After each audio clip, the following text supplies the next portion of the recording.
극히 꺼리며 심히 미워하라, 이런 제목으로 신명기 강의를 이어가겠습니다. 하나님의 뜻을 이루어감에 있어서 언제나 우리가 경계해야 될 점은 우리의 눈으로 모든 것을 판단하고 그래서 낙심하고 걱정하고 근심하는 일입니다. 우리의 판단은 다분히 현실적이고 계산적입니다. 그러나 때로 하나님께서 우리를 통해서 이루시려고 하시는 일들은 우리의 판단이나 생각이나 계산, 우리의 상식을 뛰어넘는 일들입니다. 그러므로 그 일을 믿음으로 오직 하나님만을 신뢰함으로 감당하기를 하나님은 자기 백성들에게 원하신다는 것이죠. 우리가 하나님을 그렇게 믿고 있는지, 하나님만을 전적으로 신뢰하고 있는지, 하나님은 그런 상황 속에서 그것을 확인하기를 원하신다는 겁니다. 왜냐하면 그것이 이 세상을 살아가는 성도의 방법이기 때문입니다. 그러니까 세상 사람들은 자기가 생각하는 대로 살 수 있고 그렇게 살아도 문제가 되지 않지만, 그리스도인들은 우리를 지으신 하나님 앞에서 하나님이 우리에게 원하시는 그런 삶을 살아가야 됩니다. 하나님이 우리에게 원하시는 삶의 내용과 방법을 따르지 않는 삶은 하나님이 원하시는 삶이 아니고, 따라서 하나님 앞에 의미 없는 삶이 되는 거죠. 우리는 세상에 살고 있으나 세상 사람처럼 살아서는 안 됩니다. 이스라엘 백성이 가나안 땅에, 하나님이 약속하신 땅에 들어갔지만 가나안 사람들과 같이 절대로 살아서는 안 되는 것처럼 우리가 이 원리를 절대로 잃어버리면 안 된다는 거죠. 하나님께서 이스라엘 백성들로 하여금 가나안의 많고 적음을 신경 쓰지 말고, 가나안의 사람이 우리보다 많든지 적든지, 가나안의 물질과 문명이 더 뛰어나든지 그렇지 않든지 그걸 신경 쓰지 말고 하나만 생각하라는 겁니다. 그게 뭡니까? 두려우신 하나님이 너희 가운데 함께하고 있다. 이거 하나 기억하라고 모세에게 말씀하는 거죠. 가나안을 쳐다보지 말고 너희 하나님 여호와가 지금도 너희 가운데 함께하고 있다. 이거 하나만 생각하면서 가나안 정복 전쟁을 감당하라는 겁니다. 자꾸 우리의 현실을 바라보느라 하나님을 향한 시선을 놓치지 않기를, 하나님을 잊어버리지 않기를 하나님께서 계속 당부하고 계시는 것을 볼 수 있죠. 그래서 지난주에 말씀드렸습니다. 하나님을 기억하는 것이 성도의 능력이다. 이어서 하나님께서 또 무엇을 경계해야 될지를 모세를 통해서 말씀하셨습니다. 22절에 그리고 내 하나님 여호와께서 이 민족들을 내 앞에서 점차로 쫓아내실 것이다. 너는 결코 그들을 빠르게 멸할 수 없을 것이다. 내 위에 들짐승이 번성하지 않도록, 이렇게 기록되어 있습니다. 하나님께서 이스라엘 백성들에게 이르시기를 가나안 백성들을 점진적으로 천천히 쫓아내실 것이다. 이렇게 말씀하고 있습니다. 하나님이 내가 가나안을 쫓아내긴 쫓아내는데 천천히 쫓아낸다고 이렇게 말씀했다는 거죠. 그러니까 가나안 정복 전쟁의 모든 과정을 하나님이 조율하고 계신다는 걸 알 수 있어요. 그 사람의 뜻대로 되는 게 아니라 가나안 정복 전쟁의 그 시작부터 끝까지 그 모든 과정을 컨트롤하고 계시는 분이 하나님 자신이다라는 얘기를 하는 겁니다. 그렇다면 이스라엘은 절대로 이 정복 전쟁을 서둘러서는 안 되는 거죠. 하나님은 나는 천천히 하겠다. 그들을 쫓아내는데 천천히 쫓아내겠다. 이렇게 말씀하셨어요. 그러면 이스라엘도 어떻게 됩니까? 하나님의 뜻대로 절대로 서두르지 말고 이 정복 전쟁이 하나님의 시간표대로 그렇게 진행되는 것을 좋아하고 기뻐하고 그 시간표를 따라가야 되는 거죠. 자기들의 계획과 생각대로 신속하게 속전속결로 이 정복 전쟁을 마무리하려고, 끝내버리려고 그렇게 해서는 안 되는 것이었습니다. 왜냐하면 그것은 하나님의 뜻이 아니기 때문이죠. 우리의 인생도 마찬가지입니다. 언제나 우리의 생각은 조급합니다. 그리고 내 생각대로 돼야 됩니다. 내 뜻대로 돼야 된다고 생각하는 거예요. 어떤 결과든 그걸 속히 보고 싶어 하는 것이 우리의 마음입니다. 그런데 그것은 하나님께서 원하시는 바가 아니라는 겁니다. 왜 하나님께서는 가나안 정복을 점진적으로 이루어가고자 하신 것일까요? 그것을 속히 끝내서 하나님이 약속한 땅을 하루라도 빨리 이스라엘이 차지하도록 그렇게 하시지 않고, 내가 분명히 쫓아낸다. 그러나 천천히 할 거다. 왜 그렇게 말씀하시냐는 거죠. 왜일까요? 이스라엘을 준비시키기 위함입니다. 이스라엘은 하나님의 언약이 어떤 과정을 통해 이루어지는지를 지켜볼 필요가 있었던 거죠. 하나님께서 어떻게 자신들을 위해서 일하시는지를 지켜보면서 하나님을 알아가야 했습니다. 그 하나님에 대한 믿음이 점점 더 커져야만 했습니다. 그 섭리를 지켜보면서 아하, 여호와 하나님이 이런 하나님이구나라는 것을 배워가야 했던 거죠. 하나님께서 반드시 이스라엘을 위해서 그들을 무찔러 주실 것입니다. 그러나 이 일을 속히 하지 않으시겠다고 말씀하십니다. 하나님이 우리를 택하셨다면 반드시 하나님께서 우리를 부르십니다. 그리고 그 길로 가게 하십니다. 그리고 우리를 통해 영광을 받으십니다. 그런데 그것이 10대 안에 뚝딱 20대 안에 30대 안에 끝나면 좋겠는데 평생이 걸립니다. 네. 이 평생의 시간이 그 하나님의 뜻을 이루는데 다 필요한 시간입니다. 더디게 이루어진다는 걸 잊어서는 안 된다는 거죠. 우리는 지금 당장 변화되고 지금 당장 은혜 받고 지금 당장 내 앞길이 열리고 문제가 해결되고 답을 얻고 다 원합니다. 우리 모두가. 그러나 하나님은 천천히 하겠다는 거예요. 그분의 계획대로, 그분의 뜻 안에서. 하나님께서는 분명히 그때나 지금이나 우리를 통해서 우리 안에서 하나님의 선하신 뜻을 이루실 것입니다. 그런데 문제는 그 일을 속히 하시지 않는다는 거죠. 우리가 교만해지는 것을 하나님이 원치 않으시고 모든 과정 속에서 겸손하게 이스라엘이 하나님만을 의지하고 신뢰하는 민족으로 변화되기를 하나님은 원하시는 것이죠. 여러분, 우리가 어떤 일을 예수 믿은 지 얼마 안 됐는데도 불구하고 어떤 일들이 일사천리로 돼서 굉장히 우리가 유능한 사람이 되고 아주 인생의 빠른 나이에 성공을 하고 우리가 원하는 것들을 다 손에 거머쥐었다고 생각해 보시죠. 예수를 잘 믿겠습니까? 하나님 철저하게 의지할까요? 절대로 그렇지 않습니다. 그런 평생의 시간이 필요한 거예요. 그래서 거의 그것이 끝나갈 때쯤 돼서야 우리가 가장 하나님을 사랑하고 가장 영생을 바라고 소망하는 이 땅의 모든 미련들이 거의 다 소멸된 그런 모습을 갖게 되는 것이죠. 20대 때 그렇게 된다. 뭐 되지 말란 법도 없죠. 하나님의 사람들 중에 그런 사람들이 있었으니까. 그런데 중요한 것은 그런 사람들은 짧게 살다 갔다는 거죠. 짧게 굵게 쓰임받고 갔다는 겁니다. 만약에 우리에게도 주어진 시간이 그렇게 길지 않다면 빠른 시간, 젊은 나이에 비교적 하나님 빨리 부르실 것 같으면 그 일을 빨리빨리 이루어 가시겠죠. 근데 그렇지 않다는 것은 하나님의 계획표대로 그 모든 일들이 지금도 이루어져 가고 있다는 것이지 않겠습니까? 그래서 하나님이 교만해지는 것을 원치 않고 하나님을 의지하고 신뢰하는 그것을 배워가기를 원하셨고 또 하나님이 그 천천히 일들을 진행하면서 하나님은 끊임없이 이스라엘을 테스트하고 싶어 했던, 시험하고 싶었던 거죠. 하나님을 의지하고 있나? 계속해서 사람의 생각대로 하지 않고 나 여호와가 너희와 함께 하고 있다는 걸 너희가 철저하게 믿고 내 방식대로 나를 의지하면서 문제를 하나하나 풀어가나 그렇지 않나 보고 싶으셨던 것입니다. 하나님의 테스트를 그들이 어떻게 통과하는지를 하나님이 알고자 하셨다는 거죠.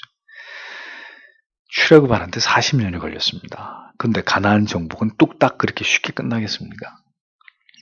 하나님께서 자기 백성들을 살피시기를 원하고 그들을 가르치시기를 원하고 그들에게 믿음을 불어넣기를 원하고 그들이 더 하나님을 올바로 알고 그 하나님을 경험하는 과정을 통해서 하나님을 견고하게 신뢰하는 하나님의 백성들로 만드시고 싶으셨던 거죠.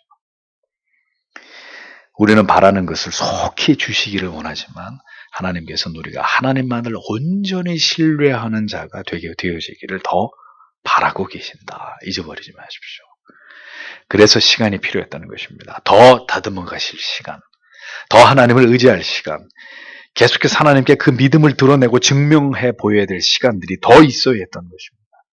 오늘 여러분에게 어떤 일이 더디 이루어지고 있다면 기억하십시오. 뭔가가 더 여러분 안에서 이루어져야 돼요. 하나님의 뜻이 이루어져야 되고 하나님의 계획이 이루어져야 되는 거예요. 지금 놀고 있는 시간이 아니라 하나님이 우리를 버린 시간이 아니라 뭔가가 더 우리 안에서 발전적으로 변화되어 가야 되는 시간들이라는 겁니다. 다 의미 있는 시간들이라는 거죠. 갑자기 가나안을 정복하게 되면 그 넓은 땅을 속이 채울 수 없습니다. 그러면 누가 채워요? 들짐승들이 다 채워버려요. 그 땅을 다 차지하게 돼서 이스라엘 백성들이 해를 입을 수도 있습니다. 하나님이 말씀하시는 그렇게 될 수도 있다. 잠잠히 그 때를 바라보며 기다리는 것도 하나님의 자녀들에게 훈련이라는 거예요. 하나님을 더 견고히 신뢰함으로 배우는 시간이라는 거죠. 그걸 우리 마음대로 했다가는 분명히 부작용이 뭔가가 빨리 되면 빨리 되는 것만큼 생각지도 않았던 또 어떤 문제에 부딪히고 그것 때문에 힘들고 어려워야 되는 시간이 우리에게 온다는 겁니다. 그러니까 늦다고 생각하지도 말고 빠르다고 생각하지도 말고 우리가 하나님의 약속을 의지하면서 하나님의 템포대로 그냥 가면 되는 거죠. 불평할 이유 없이, 불만을 하나님 앞에 제기할 이유가 없이 기다려야 합니다. 하나님의 뜻이 이루어지기까지 우리는 속히 모든 일이 이루어지기 원하지만 하나님께서 우리가 하나님을 더 신뢰하는 그리스도인이 되길 원한다는 걸 알고 기다림은 우리 모두를 유익하게 만드는 하나님의 섭리라는 것을 기억하면서 모든 일들이 더딜지라도 하나님이 오늘도 우리를 위해서 일하고 계신다. 그분이 뒷짐을 지고 될 대로 되라 난 모른다 하시는 분이 아니라 우리를 위해 일하고 계시는 분이다. 가장 적당하신 때와 시간에 모든 일들이 이루어진다는 걸 믿어야 한다는 겁니다. 23절에서 24절을 보십시오. 그리고 내 하나님의 여호와께서 너에게 그들을 주실 것이다. 하나님께서 너에게 그들을 주실 것이다. 그리고 그가 그들이 멸망할 때까지 큰 공포로 그들을 당황케 할 것이다.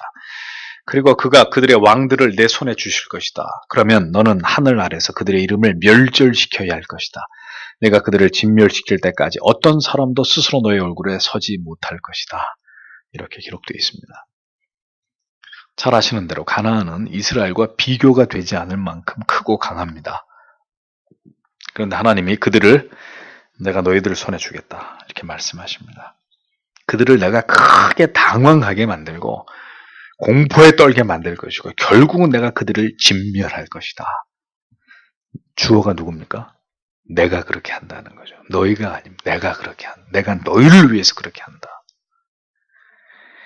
그리고 그들의 왕들을 너희들 손에다가 다 넘길 것이다. 하나님이 그렇게 하시겠다고 말씀합니다. 성도 여러분, 이것을 우리가 깨닫고 이해하고 이것을 마음에 새기는데 어떤 사람은 30년, 어떤 사람은 40년, 어떤 사람은 50년, 어떤 사람은 60년이 걸려요. 하나님이 하신다.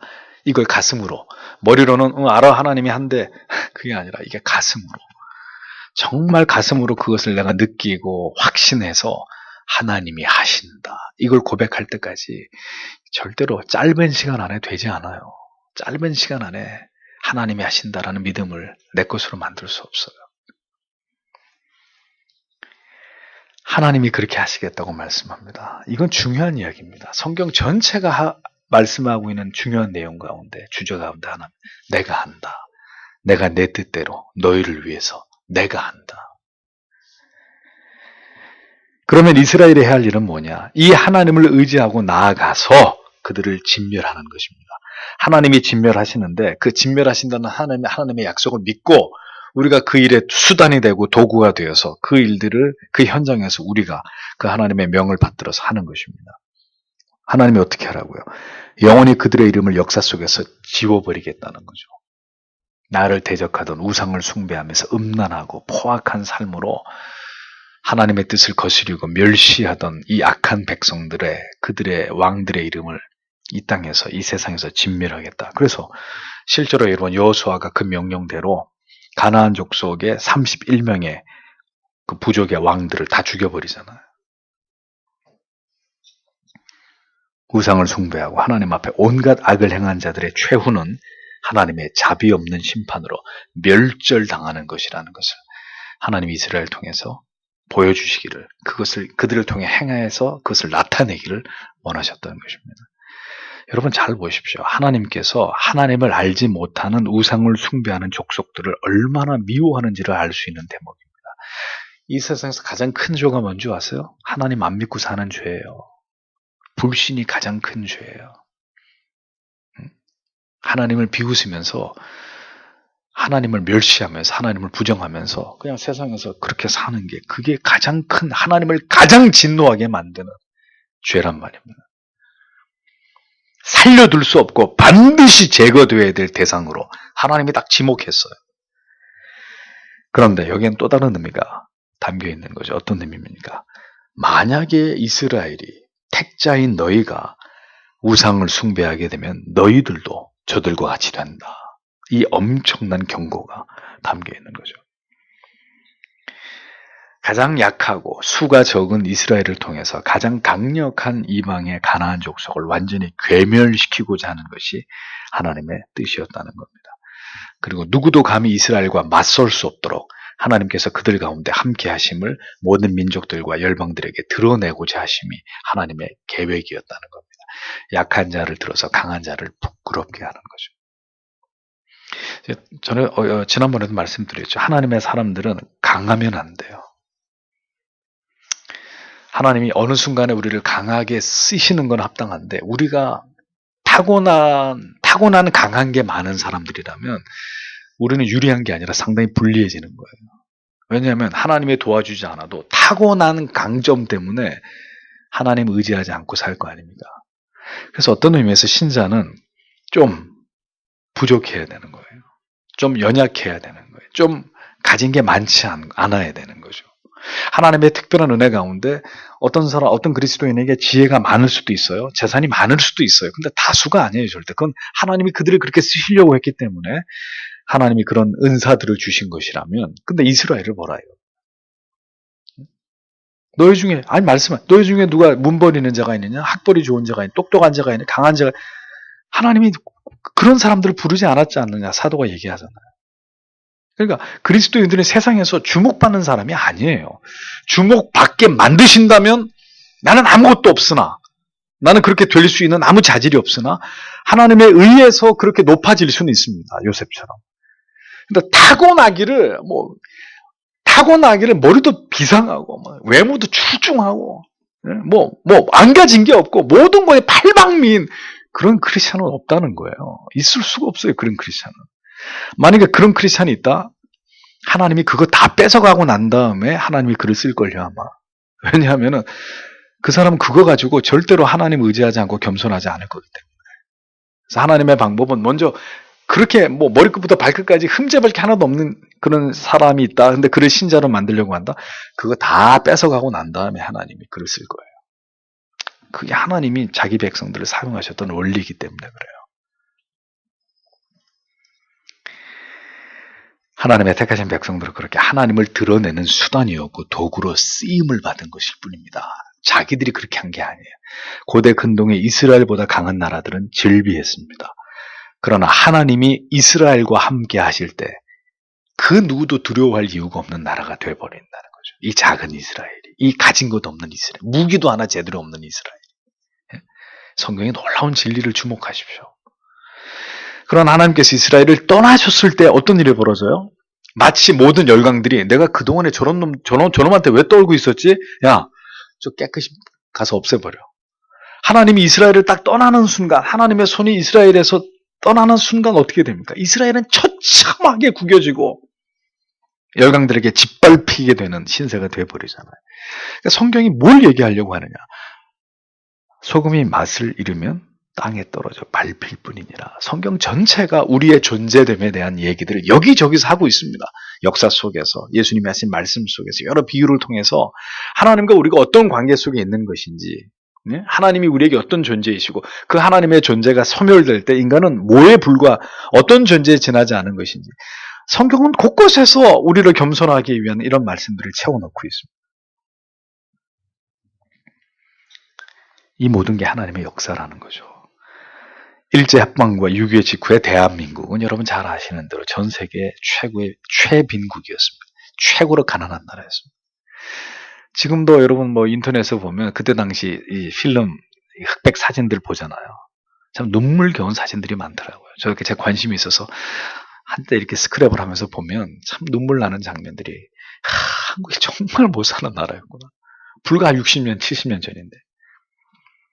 그런데 선교사들이 전해준 복음을 통해서 신앙을 갖게 된 이 동방의 조그만 나라가 100년도 되지 않아가지고 전 세계에서 가장 잘 사는 나라 가운데 하나로 어깨를 나란히 하는 그런 나라가 됐다는 거. 여러분, 이게 우연입니까? 그런데 그 하나님을 잊어버릴 때 우리는 또다시 이스라엘이 그랬던 것처럼 열강의 포로로 끌려갔던 이스라엘의 그 슬픈 역사가 우리에게도 반복되지 말라고 누가 장담할 수 있습니까? 하나님이 이스라엘도 그렇게 했는데 이 이방의 조그만한 나라인 대한민국을 하나님이 그렇게 하시지 않을 이유가 어디 있냔 말이죠. 하나님께서 하십니다. 그 강력한 가나안 부족의 왕들을 차례로 이스라엘 손에 붙이시는 것도, 그들을 두려움에 떨게 하시고 마침내 그들을 진멸하게 하는 것도 하나님이 행하시는 일들입니다. 하나님이 자기 백성들을 위해서 그렇게 하시겠다고 작정하실 때 그 모든 일은 마침내 그대로 이루어지고야 마는 것입니다. 목사님, 제가 힘이 없어, 제가 학벌이 아니고 제가 몸이 약해서 우리 집이 가난해, 그런 핑계를 대지 말라 이거죠. 하나님이 하시는데 거기 왜 자꾸 나를 들먹거리냔 말이에요. 나를. 강력한 나라들이 차례로 이스라엘에 의해서 모두 두려움에 떨게 되었던 역사를 기억하십시오. 하나님이 함께 하실 때 이스라엘은 가장 약체의 가난한 힘이 없는 나라가 더 이상 아니었습니다. 언제나 우리는 이 진리를 기억해야 되는 거죠. 그러니까 지금도 이스라엘이 그 역사들을 가지고 있기 때문에 저렇게 큰 소리 빵빵 치는 거예요. 두려움이 없는 나라로 신약의 그리스도를 안 믿는 것에 큰 오류가 있는 것을 빼면 보세요. 이스라엘을 누가 건드릴 수 있나? 어떤 강대국도 이스라엘을 못 건드리잖아요. 그러니까 이런 선민의식이 있는 거예요. 지금도. 우리 뒤에는 하나님이 있다. 그러니까 두려울 게 없는 거예요. 두려울 게, 이스라엘이라는 나라는. 우리가 강합니까? 우리가 힘이 있습니까? 그게 중요한 문제가 아닙니다. 하나님이 우리와 함께 하시고 우리들의 손에 하나님께서 징벌하기 원하시는 자들을 하나님이 붙여주신단 말이에요. 이게 중요한 문제라는 거죠. 그러니까 잊지 마십시오. 우리를 그렇게 약하게도 하시고 강하게도 하시는, 내 시작은 미약하였으나 내 나중은 힘이 창대, 다 하나님의 손에 있다는 거예요. 하나님의 손에. 모든 주권이 하나님께 있습니다. 그러므로 언제나 우리가 생각해야 될 것은 내가 하나님의 편에 서 있는가? 하나님이 지금 우리와 우리의 가정과 우리 교회와 이 나라와 민족 가운데 하나님이 함께하고 계시나, 그분이 떠나셨는가? 이게 우리의 관심의 주제가 돼야 되는 거죠. 25절을 보십시오. 너는 그들의 신들을 조각한 상들을 불러 태워버려야 할 것이다. 너는 그것들 위에 있는 은과 금을 결코 탐내지 말아야 할 것이다. 너는 너를 위해서 결코 위하지 말아야 할 것이다. 내가 그것으로 인해 올무에 걸리지 않도록, 왜냐하면 그것은 내 하나님 여호와의 가증히 여기시는 것이기 때문이다. 모세는 또다시 우상의 회파 명령을 반복하고 있습니다. 이것은 이스라엘의 존폐를 결정지는 중요한 문제가 아닐 수 없었습니다. 하나님께서는 가나안인들과 그들이 섬긴 우상에 대해서 이토록 자비 없는 파괴와 진멸을 명하시고 있습니다. 이유가 뭘까요? 이스라엘이 만약에 우상을 숭배하게 될 때 그들도 이와 같은 하나님의 진노와 심판을 피할 수 없음을 하나님이 강력하게 경고하시는 거죠. 그러니까 왜 경고하실까요? 충분히 그럴 수 있는 위험 가능성이 있다는 걸 하나님이 알고 계시는 거예요. 이렇게 얘기했는데도 그렇게 하잖아요. 그러니까 소망이 없는 거예요, 인간은. 어떻게 해도 인간에게 점수를 줄 수 없는 거예요. 기어이 하나님이 이렇게 여러 번에 걸쳐서 경고하고 말씀하셨는데도 기어이 미련하고 어리석은 선택을 하잖아요. 따먹지 말라는데 기어이 따먹잖아요. 어떻게 점수를 줄 수 있어요, 우리가 우리 자신에게. 하지 말라 그러면 미련하게 그걸 기어이 범하고야 마는 게 전적으로 무능하고 부패한 인간의 한계다라는 거죠. 우상에다가 부어서 만든, 우상에다가 입힌 은과 금 취하지 말라고. 왜? 부정한 것이기 때문에. 그러니까 이스라엘보다 뛰어난 문명을 가진 가나안인들, 매우 금과 은을 그때부터 이미 이걸 잘 다룰 수 있는 기술이 있었던 거죠.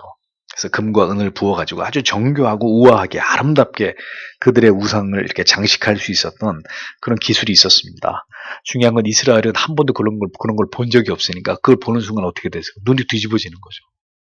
네? 금과 은으로 만든 그런 뛰어난 조각품, 이스라엘이 어디서 그걸 받겠어요? 어디서? 그러니 보는 순간 너무너무 아름답게 보이지 않았겠습니까? 그 견물생심이라고 이 아름다운 거를 버려? 불태워?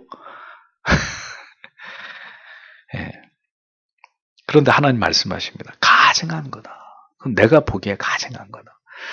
그러면 우리가 보기에 아무리 아름다워 보이고 정말 너무너무 이뻐 보여도 하나님이 가증하다고 했으면 가증하다고 여겨야죠. 보암직도 하고 먹음직해도 먹지 마라. 먹으면 죽는다.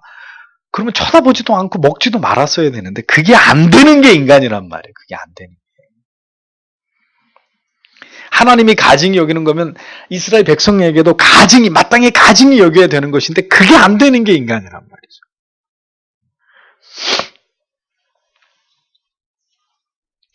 이 시대도 마찬가지잖아요. 가나안의 모든 우상들과 그들이 사용했던 물건이 그랬듯이 여러분 지금 이 시대에 보십시오. 돈이면 모든 게 가능한 좋은 모든 것들을 취할 수 있는 시대 아닙니까?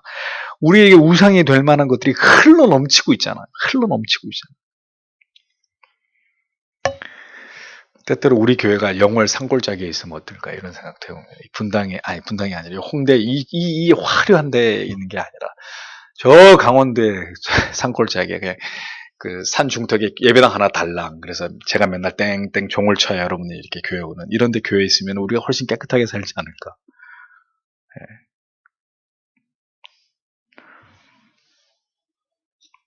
우리가 하나님보다 더 사랑하는 것을 마음에 두고 그것들을 탐하는 한 모든 죄악들이 여기서 비롯된다는 것을 잊지 말아야 됩니다. 그러니까 가나안인을 살려둔 이유 때문에 결국은 어떻게 됩니까? 그 가나안의 우상에 빠져드는 어리석은 이스라엘이 범하잖아요.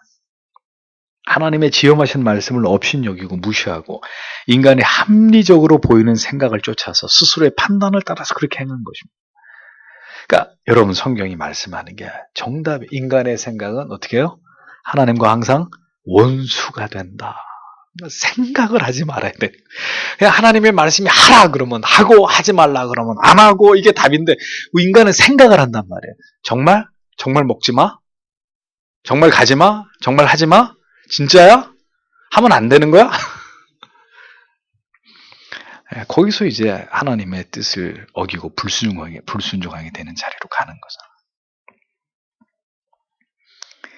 인간이 인간의 편에서 개혁을 거부하고 하나님의 말씀의 원리로 돌아가는 것을 교묘하게 회피할 때 여러분 이거 하나님의 뜻을 거스리는 죄악입니다.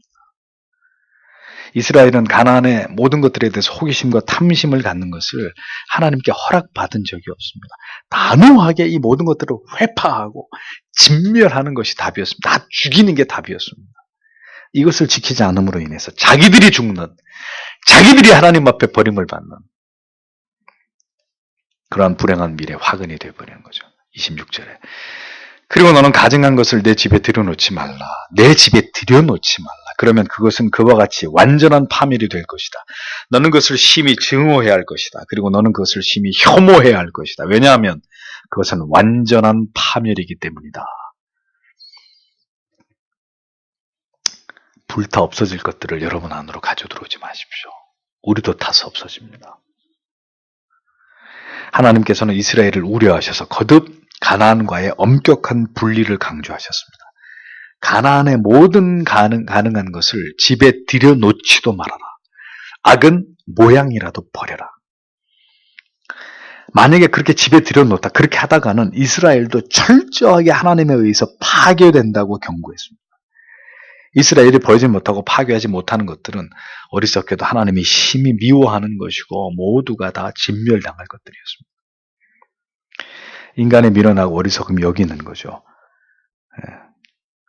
가나안의 것들, 그 사악하고 혐오스러운 것들, 멸망의 잿가루가 돼버릴 것들, 거기에 미련을 두고 그걸 취하려고 했던 거예요. 그러니까 인간의 죄악은 언제나 하나님의 경고를 우습게 여기는 거예요. 그리고 그걸 누가 그렇게 하나님의 경고를 우습게 여기게 만드느냐? 마귀가. 정령 죽으리라? 아, 죽을까 하노라. 죽을 수도 있고 안 죽을 수도 있다. 마귀가. 그렇게 하면 행복할 수도 있고 행복하지 않을 수도 있는 거야. 꼭 행복하지 않는다는 게 아니야. 이런 식으로.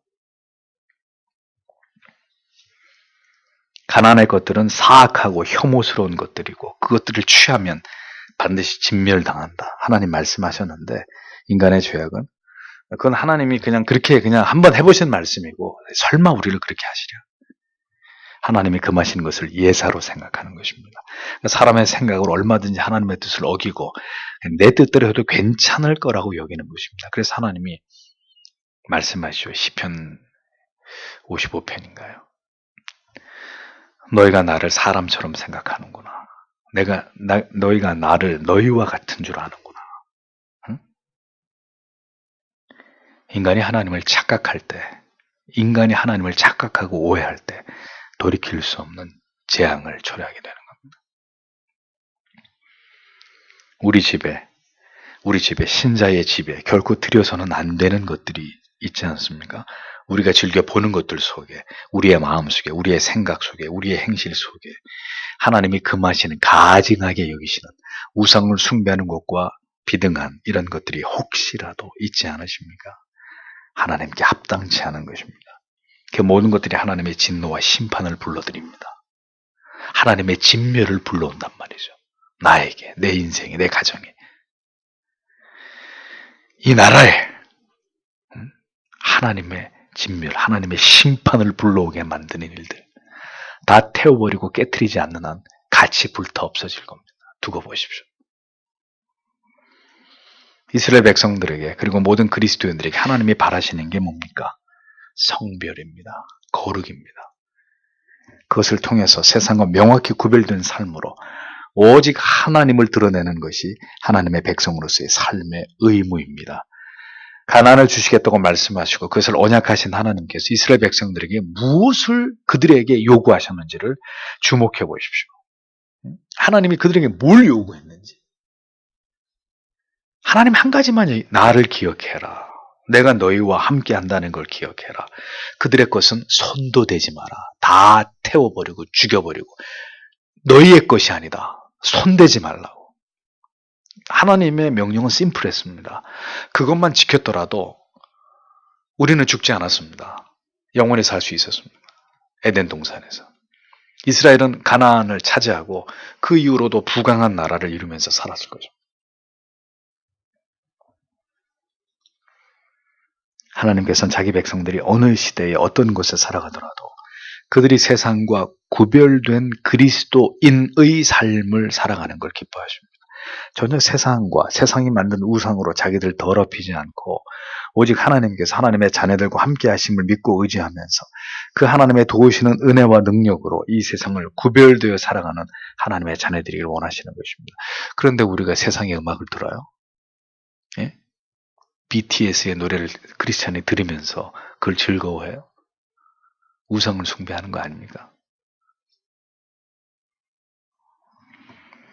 하나님만을 신뢰하면서 하나님께서 도우시는 힘과 능력으로 세상에서 살아가되 세상과 구별됨으로 세상을 압도하는 자들이 되기를 바라시는 것입니다. 그것으로 우리와 함께 하시는 하나님의 능력을 드러내는 것을 하나님께서 원하시는 것이죠. 우리의 능력이 아닙니다. 우리와 함께하고 계시는 하나님의 능력을 드러내는 것입니다. 그러니까 하나님의 능력이 우리를 통해 드러내야 되니까 우리는 졸해야 되는, 우리는 그렇게 대단한 사람이어야 되는 게 아니죠. 우리는 보잘것 없어야 되는 거예요. 우리와 함께 하시는 하나님께서 얼마나 위대하시고 높으신 분이신지를 우리가 보여주는 삶의 탁월성, 거룩, 악은 모양이라도 버리고 하나님 외에 어떤 것도 마음에 두지 않는 결연한 신앙으로 하나님의 자녀의 삶을 살아가는 것, 이것이 구원받은 하나님의 백성들의 삶의 모습과 내용이 되어야 하는 것입니다. 하나님이 우리에게 주신 삶의 터전은 아름다운 것입니다. 그러나 우리가 잊지 말아야 될 것은 에덴 동산처럼 아름답고 부족함이 없는 곳에도 단 하나의 하나님이 금하신 것이 있었다.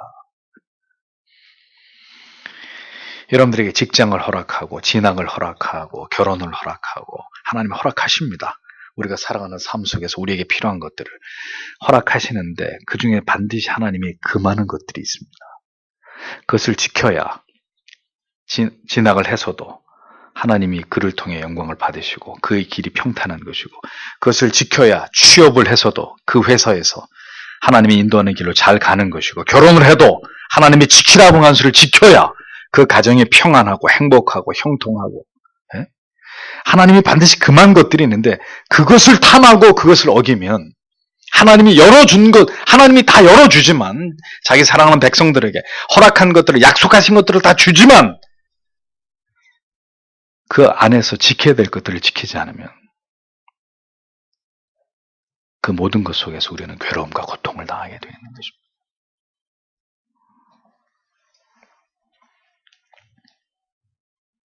이 세상에서 신자로 살아가는 삶에 하나님이 반드시 금하신 것이 있다는 걸 잊지 마십시오.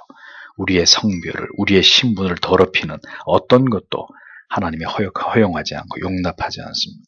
그래서 그리스도인들이 타투를 하거나 이렇게 세상 안 믿는 사람들처럼 요란 뻑적지근하게 이렇게 자기 외모를 꾸미는, 또 그런 삶을, 그런 유사한 불신자들 같은 삶을 살아가는, 유행을 따라가고 뭐 이런 거 우리하고 어울리지 않는 일들이에요. 우리의 신분과 정체성과 어울리지 않는. 우리가 왜 불신자 흉내를 내요? 우리가 불신자 코스프레를 왜 합니까? 우리는 우리로 신자로 사는 거예요. 주께서 이루신 모든 율법의 요구에 대해서 우리는 이제 율법을 지켜야 할 의무로부터 자유로워졌지만 거룩하고 성별된 삶을 지향해야 될 사명으로부터 자유로워진 것은 아닙니다. 신자와 불신자의 구별이 없을 만큼 교회와 신자가 세속화되어 버리고 인본주의에 물들어 버리면 하나님의 징벌은 피할 수 없는 것입니다. 십자가의 대속의 은혜가 우리 영혼에 깊이 새겨져 있을수록 성도의 삶에 하나님께서 미워하시고 싫어하신 것들을 철저하게 배제하는 삶이 우리의 삶 가운데 나타나야 된다는 것을 우리는 잊지 말아야 합니다.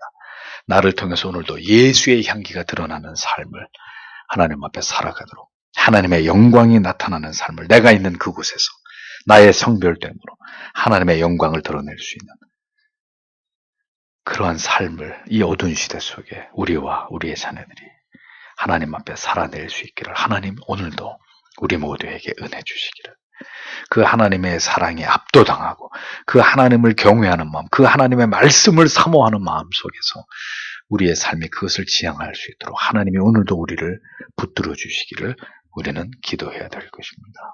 기도하겠습니다.